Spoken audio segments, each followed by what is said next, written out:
Pinigil ng pulisya ang isang binatilyo sa New York sa Amerika.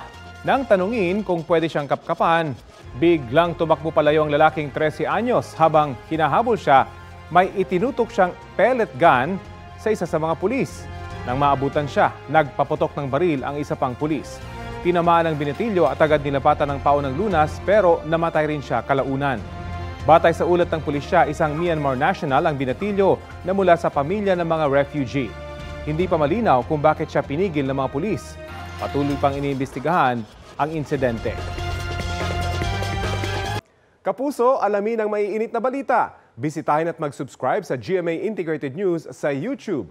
Sa mga kapuso abroad, samahan nyo kami sa GMA Pinoy TV at sa www.gmanews.tv.